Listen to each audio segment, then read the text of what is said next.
présenter maintenant, c'est M. Abdrafel Azzouzi. Ce monsieur est diplômé de l'ISCAE Casablanca en marketing en 93. Il a fait beaucoup de choses dans sa vie. Son parcours professionnel il est grandiose. Son CV, je pense, il fait dans les 5-6 pages. Donc voilà, lui, par contre, il a bien compris c'est quoi Vini, Vidi, Vici. Il va nous expliquer tout ça lors de son intervention. Accueillez Abdrafel Azzouzi.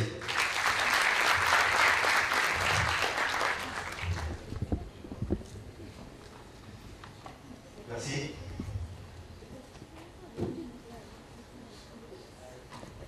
Merci à vous de m'inviter à cette séance.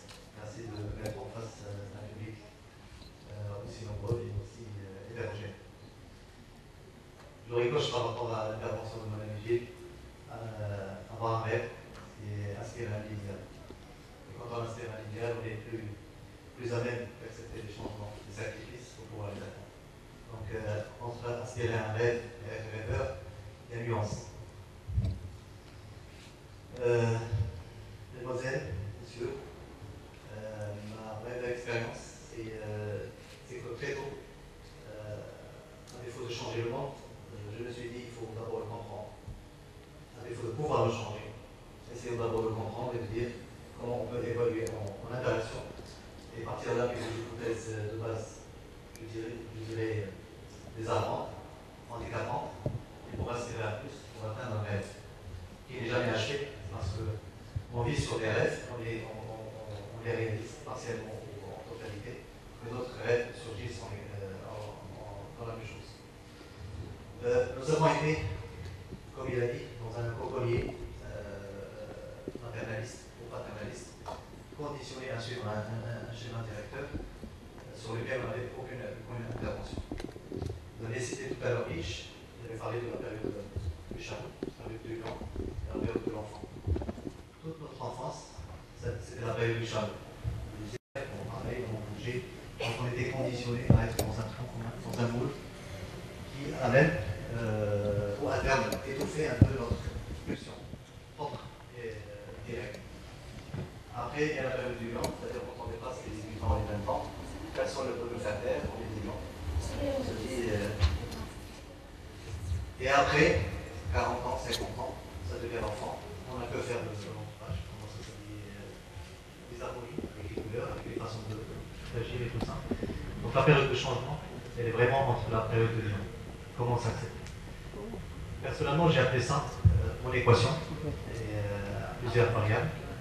Et donc les variables, même les constantes sont variables en fonction de l'âge, en fonction de l'opportunité, en fonction des challenges qui se prennent.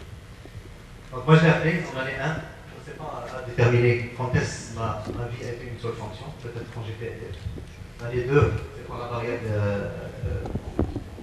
jeune qui travaille. La variable 3, jeune qui travaille marié. Jeune qui travaille marié avec des enfants. Donc l'équation se fait de plus en plus complexe. Une fois arrivé à l'âge de 40 ans, on a des variables même dans les x qui sont x c'est normal. Alors toute cette équation fait une hypothèse de départ et une réalité d'arrivée. Quelle est la question à se poser en pure intimité, sans attendre à ce qu'on soit valorisé, jugé pour, c'est-à-dire qu'est-ce qui fait la différence entre un très bon joueur et un mauvais joueur? On est face au but, le ballon arrive, et comment on fait pour marquer? Quels sont les critères génétiques pour un bon joueur et un mauvais joueur? Très vite, j'avais compris que c'était une question d'utilisation. Vous avez un excellent joueur qui a 0,025% de chance, il arrive à transformer et à marquer à partir de 0,025% de chance. Un très mauvais joueur, et même pas le goal, il arrive quand même à franchir. Il a 100% de chance, il s'arrange pour que ça soit 0,025 ou 0 chance. Donc en fait, pour prendre le départ sur ma vie personnelle, je demandais la chance, cette chance, sur 0,025. Et je me promettais de, je ne dirais pas de le presser, de le citronner au maximum pour en faire quelque chose. Quelques 15 ans plus tard, j'ai vu que les coachs faisaient ça, faire beaucoup de peu, ou ne pas s'arrêter à ses souffrances. où on simplifie la chose, de dire que pour pleurer, ça coûte 10 centimes. Un oignon, et on pleure. Mais réaliser son rêve passe par une hypnose de soi-même, de souffrir, et d'en faire quelque chose, et de catalyser la chose. Donc, très très rapidement, je vais faire un cursus entre professionnel sur lequel on a été pratiquement préparé comme un gars de l'armée pour aller à une stabilité financière, une stabilité de réussite, un catalyseur. Tous les parents, ils partagent ça. Je ne suis pas le genre à dire à mes enfants que j'étais premier de la classe. Ce qui est 95% des parents le disent à leurs enfants. À croire qu'il n'y a pas de deuxième place ou de troisième place ou de terrain. J'ai appris à mes enfants que nous sommes humains. Nous sommes une équation à plusieurs variables. Nous sommes tentés par beaucoup de choses. Nous sommes sujets à des faiblesses, tout à fait humains. Donc c'est un humain qui évolue dans une société très très complexe. Excusez-moi. Voilà. En management, je suppose qu'il y a des gens de communication ici, des coachs. On parle de l'effervescence constructive. Est-ce qu'on est toujours, est-ce qu'on a, on a le sentiment d'avoir atteint le but? Est-ce qu'on est content de ce qu'on est en train de réaliser et de faire? Pour ma part, je suis un inconditionnel insatisfait. Ça n'est jamais atteint. C'est toujours possibilité de faire plus, toujours faire mieux, toujours. L'équation à laquelle je vous invite, c'est de pouvoir maintenir la bonne équation, mais sans détruire autre chose, au détriment de son aspect équilibre psychologique, familial, les engagements qu'on attend de vous. Le travail est très preneur, ça vous prend à 80%. Mais comment réussir la jonction entre les deux équations dans l'équilibre et dans l'harmonie? Donc, se positionner, ça c'est un travail de tous les jours. C'est une effervescence quotidienne. Est-ce que, bon, par rapport à quel challenge, à quelle réalité, sur quelle équation? J'ai peut-être été bon sur mon travail, mais j'ai négligé mes enfants. J'ai peut-être été bon avec mes enfants et mon travail, mais j'ai négligé ma femme. J'ai été peut-être bon sur l'ensemble, mais j'ai peut-être pas été civilement correct avec mon voisin. Ou peut-être j'ai oublié un geste que personne ne vous pardonne. Personne ne se dit, parce que personne ne connaît le poids que vous êtes en train de faire. Vous oubliez de dire bonjour à quelqu'un, et puis il ne pensera jamais que vous avez autre chose en tête. Mais c'est que vous l'avez sauvé, c'est que vous faites la grosse tête. Surtout aggravé par une réalité marocaine où nous sommes très, très, très émotionnels. Ok. Bon. Voilà, la réalité du rêve. Moi, c'était pour moi qu'on rentrait dans une gêne, ou plutôt dans une chambre sombre. Il m'a fallu une placeuse. La placeuse qui va m'amener à mon siège. Et cette placeuse, au lieu de la suivre sans préjugé ou sans conditionnement, je voulais que ce soit un leadership. Et dans le management, le leadership, ça c'est quelque chose de premier. Quelque chose d'énorme. Atteindre son rêve et dire, ça y est, j'ai parvenu. Non, il y a toujours un mieux que soi qui vous challenge, qui vous permet d'avoir une dynamique en continu.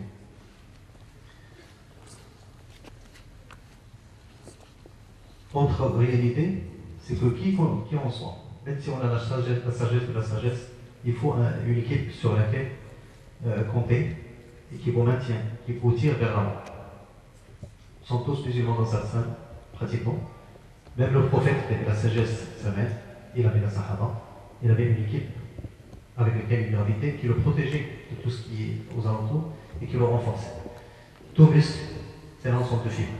Et ce fibre, c'est votre équipe. Est-ce que vous pouvez compter sur elle dans la vie active, dans la professionnelle? Bon. Et ça, c'est pas évident à trouver. La compétition. Compétition, c'est un concept qu'on essaye de dire, non, il faut vaincre la compétition. Un peu la survie, un peu la recherche de l'excellence par la compétition. Quelle serait la vie sans compétition?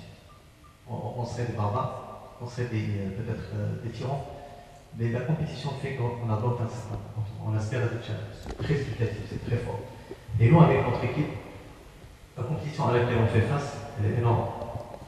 La compétition, elle est là, sur les routes, sur les champs, sur le professionnel, sur le privé, sur le actif, sur la bataille qu'on mène en interne, avec les pulsions que nous avons, pour pouvoir améliorer la décision. Faculté de changement, c'est-à-dire, quand on a un vécu, la première résistance, c'est nous-mêmes. On est très opposants au changement. On est très résistant, on est très ancré sur la racine parce que ça a été inculqué depuis des années. Nos parents, des piqûres, marcher droit, reste droit, ne va pas sur ça, on ne fait pas ça. Alors que la vie nous impose certaines décisions, certains choix, parfois très difficiles, parfois téméraires, parfois pas calculables. Il m'a été donné de quitter des fonctions pour lesquelles les gens ils ont dit mais il est fou. C'est une fonction pour laquelle on paye pour avoir cette fonction. Mais en honnêteté, ma chimie interne reçoit refusé à ça. J'étais à saturation, je ne pouvais plus donner, et donc je sors du bocal pour aller pour la vie. Que ça plaise ou que ça ne plaise pas, c'était un risque à prendre. D'ailleurs, la vie entière, c'est un risque. Prendre sa voiture et venir ici, ça a un risque. Être devant un courant d'air, c'est un risque. Il y a plein de risques, parfois qui sont mesurables, parfois non mesurables, mais c'est ça. La vie, c'est un défi, c'est un challenge. Donc, résister au changement ou épouser le changement, ça c'était la grande différence.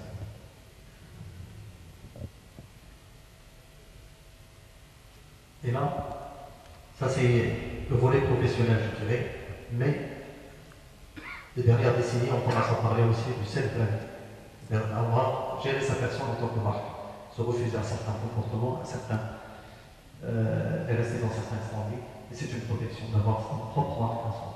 Et le self-branding, on l'a imagé à travers cette lecture, cette image, par des souffrances, par des interactions et par des gens qui impactent votre vie. Parfois, il ne faut pas beaucoup de speech, parfois, il ne faut pas beaucoup de livres, ni Nietzsche, ni Philippe Kotler, ni autres, n'arriveraient à vous secouer de votre. Mais parfois, lui, il essaie de fouetter votre esprit et amener un changement immédiat, efficace et dans le temps voulu.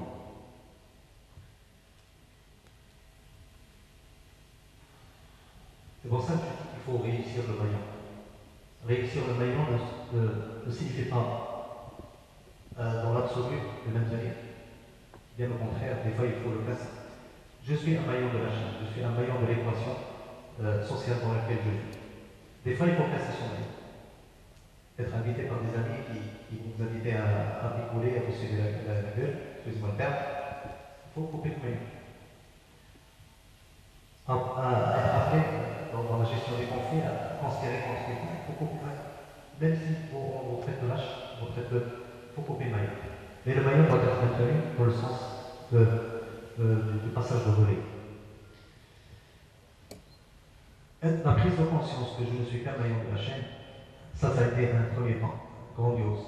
Je ne dirais pas dans la chaîne de supply chain, mais quand même on attend beaucoup de vous, mais que vous attendez encore des autres beaucoup de choses. Si vous êtes dans une forge où il y a de l'acier, vous avez intérêt que votre maillon, que votre rentrée soit de l'acier aussi. Et ça, c'est imagé par la personne avec toutes les pressions qu'il y a sur l'eau. Et sur la deuxième image, c'est comment surveiller les déviations à temps. C'est un peu humoristique, mais surveiller les déviations à temps et pouvoir les corriger, ça c'est quelque chose qui demande beaucoup de travail de soi et de fermeté d'âme.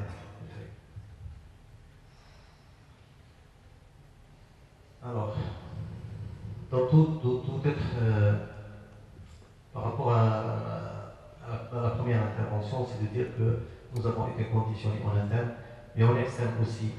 Messieurs les communicateurs, messieurs les marketeurs, ils nous ont conditionnés. Ils nous font comprendre qu'il nous faut toujours quelque chose de plus pour le sentir bien. Et donc, nous sommes toujours handicapés pour quelque chose. Pour moi, le handicap, c'est de ne pas avoir de cœur à faire des choses. Et de ne pas avoir de jugement devant les choses. Il nous amène à développer beaucoup plus ce qui est apparent, ce qui est en communication, ce qui est en contact avec le monde extérieur. Alors que nous sommes la première machine de travail. Avant d'allumer mon portable ou mon laptop, c'est moi qui le sais. Je suis la première machine de travail. Et moi-même, en tant que personne, en tant que locomotive de ce changement de ma vie, de ceux qui m'entourent, ceux pour qui je compte, peut-être pour mes concurrents, des ennemis aussi, existe, ça me fait mal. J'ai une partie apparente et j'ai une partie profonde. Comment je peux utiliser la partie profonde de façon à mieux l'améliorer, à baisser le niveau d'eau et d'avoir non pas l'image virtuelle à laquelle j'inspire, mais rendre ce virtuel ma façon. Soyez vous-même, comme disent les communicateurs. Donc, cette équation, j'ai compris que les plus grandes variables qui sont en interne sont beaucoup plus importantes. Et plus on avance en âge, plus on a encore plus d'importance. Je dirais, à 20 ans, on est beaucoup plus soucieux de son apparence, de sa gestuelle, de son gel dans les cheveux, ses lunettes, de sa marque de chaussures, je ne sais pas quoi. Mais avec l'âge, on a encore plus d'importance à ce qui est profond, à ce qui est potentiellement vendable, je dirais. Et de là, il faut tirer la driveline. La driveline, c'est la chaîne cinématique, le moteur, la boîte et le plan qui vous conduit dans votre vie. Donc, ce qui est apparent vis-à-vis de tous, c'est de montrer que nous sommes des professionnels aiguisés, des plans, des spots, des stratégies, des buts, des structures. Et en interne, nous avons des habitudes, nous avons des attitudes, des traditions, des émotions, des peurs, des valeurs et des croyances fermes en interne. Finalement, le rêve auquel on aspire. Les marketeurs, ils diront non, ils ont découvert des besoins qu'il faut satisfaire pour atteindre un certain cycle ou une certaine apparence. On ne serait pas mieux que quand vous aurez utilisé cette pointe, ou ce gel, ou cette montre. Donc, il y a quelque part, vous avez lisé vos rivières. Donc, le réel besoin pour nous, c'est de se sentir à l'aise. Et on est à l'aise. Si on est à l'aise, c'est parce que, si on est mal à l'aise, c'est parce que les marketeurs ont trop développé ce teasing chez l'autre, et qui nous déstabilise, qui nous habilise, et qui je le dirais peut-être en arabe, plus vous êtes plus fort, vous déstabilisez l'autre. Plus vous êtes tyrannique, vous déplacez les autres. Alors que le non-apparent, ça c'est le solide, c'est le pilier sur lequel on peut construire. Il n'est pas apparent, il ne dérange personne. Ça c'est le leitmotiv interne, et c'est la force du cœur. Alors la driveline, il fallait la trouver dans le temps. Par bonheur, j'ai eu des personnes qui m'ont marqué ma vie, et je leur suis redevable à vie, en conséquence. Mon premier patron, c'était un très bon monsieur, et il est toujours. Et j'ai eu la chance de le voir 30 ans après, et je lui ai écrit un petit mot parce que je ne voulais pas le déranger avec certaines personnes qu'il a refusé de prendre parce qu'il a cru que c'était un mot qui venait d'une dame. Quand on lui a dit non, c'est pas la dame qui va m'envoyer ça, donc il a accepté le mot. Et dans ce mot-là, il y avait sincérité pure et simple. C'était un monsieur, avant ma première promotion, je dirais le premier gain sur ce long chemin de succès de carrière, avant d'atteindre la plénitude personnelle. C'est qu'il m'a dit comment tu te vois en fin de carrière. J'ai dit, monsieur, je suis aussi marocain que vous. Ce soir même, je ne sais pas ce que je vais faire, et vous me demandez comment je vais être en fin de carrière. Et quand j'avais fait beaucoup d'athlétisme, je lui ai dit, bon, si vous insistez pour la question, je me vois applaudi. Parce que quand je cours en athlétisme, quand je fais de sprint, ce n'est pas pour le podium, c'est pour sourire, c'est pour le succès des applaudissements. Il m'a dit exactement, c'est la chose qu'on souffle. Et il avait une tasse de café devant lui, je vous jure, ça c'est un critère motrice pour ma part. Il m'a dit, définis-moi le café. J'ai dit, café pur arabica, je ne sais pas quoi. Il m'a dit non. Il m'a dit texto, tu as dit, utilise-le dans ta famille, dans ta profession. Un café se définit comme ça. Bon, chaud, fort. Et dans cet ordre. Et tu m'en diras tant, dans 15 ans, dans 20 ans, à ta fin de carrière. C'est un grand monsieur, c'est un grand patron pour l'instant, je lui dois beaucoup. En fait, il m'a donné la colonne vertébrale. Et je remercie lui d'avoir été réceptif. C'est assez mots, forts, qui peuvent passer inaperçus pour le commun des mortels. C'est une lecture qu'on fait. Donc on a commencé par le bon. Le bon, je ne sais pas les messieurs du coaching ce qu'ils vont dire sur le bon. Le bon vous permet d'être accessible. Que votre team ait un vous, il n'y a pas de hiérarchie. C'est un coaching. Il y a un vous, quelle face qui est un vous mauvais, ou à tort, il y a bien un vous, parce que c'est que vous êtes bon, vous n'êtes pas dirigiste, vous ne pouvez pas leur dire que. Et ça vous permet d'apprendre. Ça vous permet de dévoiler un rêve, une faiblesse, un oubli, carrément. Et le show, ça vous permet d'être transactionnel et à l'aise dans votre communication avec le jardinier, avec le gardien de voiture, avec le ministre, avec. Fort, dans le sens fort, quand vous promettez à quelqu'un de faire une chose, vous allez la faire. Même de lui casser sa gueule, vous le faites. Si vous lui dites Khalid Al-Boul, vous le faites. Vous lui dites je vais faire mon possible, je vais faire mon possible. Vous dites non, à force de dire non, ça c'est quelque chose qu'on n'apprend pas, que la vie vous impose, à force de dire non, depuis le départ, ou à l'arrivée. Donc il faut beaucoup de courage pour le faire. Je remercie évidemment ce grand monsieur. Je l'ai utilisé, ça c'est un partage de mon expérience personnelle avec vous. Et ça a été concluant, croyez-moi. Alors, le premier process de ça, en interaction avec mon milieu, est-ce que, d'abord, j'essaie de comprendre les autres, mais est-ce que moi je me fais comprendre? Parce que pour moi, le plus malheureux qui existe, ce n'est pas le fauché, ce n'est pas celui qui n'a pas, c'est l'incompris. Quelqu'un qui est incompris pour moi, il vit un dilemme incroyable. Je peux être riche, je peux être fort, je peux être une star, je peux être un. Mais quand il est incompris, ça c'est la douleur extrême. Donc moi, dans mon message de communication, j'essaie de faire ça. En passant par ça, et en zoomant un peu sur la réalité marocaine, toi le TEDx, sa volonté c'est d'être international, mais si on adopte cette réalité marocaine. Imaginez que vous prenez un manager de demain, ou un chef de famille, ou un leader, ou tout ce que vous voulez, et vous mettez la parole du rifin, vous mettez la jovialité du marachi, vous mettez la communication du facile, l'amour du travail du souci, vous mettez la grandeur et la sincérité d'un orientaliste, qu'est-ce que vous obtenez? Et là, l'esprit pratique d'un Casablancais, vous obtenez un leader opère, un monsieur ouvert à toutes les possibilités, à tout. Donc l'équation à l'échelle nationale, elle est là. On peut développer les paramètres, on peut développer sa communication, son sens de l'honneur, son sens de la mort, son humilité.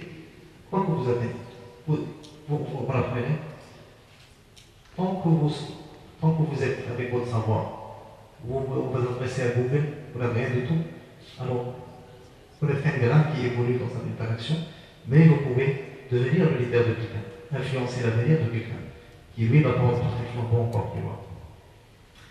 Alors il était question pour moi d'accorder des violences en interaction avec le milieu.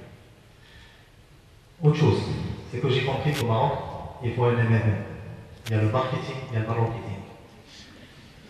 Là, c'est votre partenaire suédois, quand on se retrouve à la gestion des conflits, parce qu'on les juge aussi sur notre intention à vouloir changer les conflits, à faire face aux problèmes, il y a une grande différence entre le marketing et le marketing. Ce qu'on nous apprend dans l'école, l'opérationnel qui fait défaut. L'opérationnel, il a une réalité qui s'impose à vous, que ce soit en négatif ou en positif. Moi, j'apporte pas de jugement ici. Je dis qu'il faut adopter le langage en fonction de son auditoire. Marketing, c'est un concept. Le Marocain comme je suis, on est très émotionnel. On est très feeling. Peu importe ce que ça cause. Et quand on a le feeling, on fonce pour. Le Marocain est très réceptif, très ouvert. Vous mettez rien qu'à l'échelle arabe, un Marocain avec un Égyptien, ou un Marocain avec un Saoudien, ou un Égyptien, vous allez voir que c'est le Marocain qui adapte son langage vers un autre, pour le second. Jamais un Algérien ne va forcer son langage pour plaire au Marocain. On est très réceptif, du fait de votre position géopolitique, je dirais, on est ouvert à être réceptif. Et pourquoi ne pas utiliser ça? Et l'exploiter à bon escient. Donc déjà, comprendre son propre milieu. Autocritique et synergie, ça c'est un concept que j'ai tiré de Rifin. Ils ont cet adage de dire, quand vous pointez quelqu'un du doigt pour l'accuser, regardez, il y a 3 doigts qui viennent vers vous. Est-ce que vous l'avez assimilé à 3 fois? Est-ce que vous vous accusez? Mieux que ça. Le prophète, il a dit, trouvez-vous des excuses à le monsieur qui vous a fait du lait, qui vous a lésé. Si vous ne trouvez pas, revenez à vous. Il vous dit, trouvez 70 prétextes à votre concurrent. Et si vous ne trouvez pas, là, blâmez-vous. Peut-être que vous êtes à l'origine de tout ça. Et donc, cette autocritique et cette synergie, c'est elle qui fait l'effervescence contrôlée. Je ne fais pas l'effervescence, je vais avec cette belle, ça y est, j'ai réalisé mes rêves, je commence à empiéter sur les vôtres. L'autocritique, elle est en continu. C'est comme un scandiste que vous installez sur un PC, vous introduisez des clés ou des virus et des stop. On ne pense pas. Donc le système d'autocritique est très important. Autre concept, c'est de dire que nous sommes communément égaux. Peu importe qui on est. Nous sommes une équation, une création de Dieu, chimique, complexe. Et je vous invite à aller au fond de vous-même et de voir combien on est complexe en interne, combien de chimie intervient chez nous. Le rire, la jalousie, l'envie, l'ambition, la déception, la dégradation, tout est chimique en interne. Et ça, c'est des pulsions qu'il faut harmoniser pour maintenir une vie commune et une synergie et un civisme de cohabitation. Très très difficile à maintenir. C'est vrai que nous sommes communément égaux. En fin de compte, on a un espace de vie, on grandit, on atteint des rêves, des challenges, des défiances. Et puis là, on nous attend. C'est juste un passage. Ça, on n'a pas eu le choix. On n'a pas décidé pour nous-mêmes de dire on va vivre 10 000 ans, 5 000 ans, 6 000 ans. Non, on est sur un. On est tous pareils. Et résolument unique.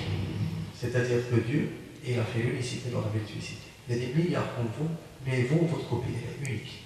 Elle est un exemplaire hors pair, avec votre feeling en interne, avec vos réflexions, votre grande vie, petite vie, peu importe, mais vous êtes unique. Alors, mon unicité fait comme Feu Hassan II, Dieu est son âme, il a dit j'ai beaucoup de dédain pour des gens qui n'ont pas de caractère, qui n'ont pas de style de vie, qui n'ont pas de comportement. Certes, le parent il nous apprend à être comme eux, faites comme moi. Là, moi j'ai été premier de la classe, il faut faire ça, ça. Mais quelque part, il faudrait qu'il lâche un peu la bride pour que le monsieur il devienne nature, qu'il prenne son envol par lui-même et avoir son style et son caractère. Ça, c'était une résolution pour ma petite part et ma petite vie, de dire dans mon entité, comment je peux être le leader de cette équipe pour amener un plus, un changement et un vouloir donner l'appétit. Parce qu'on nous a appris à dresser la table, on nous a appris à être à une heure autour de la table. Et on ne nous a pas appris comment donner l'appétit pour manger ou pour amener le changement. J'ai maintenu cet adage en anglais par respect au créateur. Je n'ai pas voulu le changer. Parce qu'il paraît, le lion, il passe le soir, il dit il faut que je cours plus vite que la gazelle pour la manger et vivre. Et la gazelle, elle se dit demain, si je veux rester en vie, il faut que je cours beaucoup plus vite que le lion et lui échapper et rester en vie. La moralité de l'histoire, c'est de dire que vous soyez lion ou gazelle, c'est qu'il faut courir. Et donc c'est ça. Donc le secret de la réussite, ou de l'équilibre, ou de la réussite de l'équation, c'est qu'il faut travailler, c'est qu'il faut courir. Ça, avant de passer à ça c'est juste pour raconter une petite anecdote rapidement. Il y avait deux messieurs de vieux amis qui ne se sont pas vus depuis longtemps, alors ils se sont dit allons boire un verre. Ils ont commencé à boire, ils ont picolé à boire, ils ont dit il est temps de rentrer. Donc sur la route, à un moment, il lui dit attention, le mur. Le gars il n'entend rien, il percute le mur, ils sont dans la clinique. Et le premier qui sort de son commun, il va trouver l'autre. Il dit je t'ai dit, fais attention, il y a le mur. Je t'ai dit fais attention au mur. Tu m'as pas entendu quoi? Il dit mais je t'ai entendu. C'est toi qui conduisais. C'était toi qui conduisais. Vous comprenez? C'est-à-dire nous, on est sourds par exemple maintenant parce qu'on veut se réaliser, on veut réussir, on veut gravir les échelons, on veut. Mais qui conduit? C'est pas moi. Moi j'ai eu mon passage, je suis à 45 ans de ma vie, et c'est vous qui avez le meilleur de vos maintenant. Voilà. Voilà, le dernier message, c'est qu'il faut passer le relais. J'ai été aujourd'hui là pour passer le relais. À mon avis, il m'a aidé. Et donc, j'ai sacrifié beaucoup de choses pour ce week-end. Et pour passer le relais, je vous invite à le faire aussi. Donc, c'était l'objet de mon intervention. Merci beaucoup. À vous de retrouver votre attention.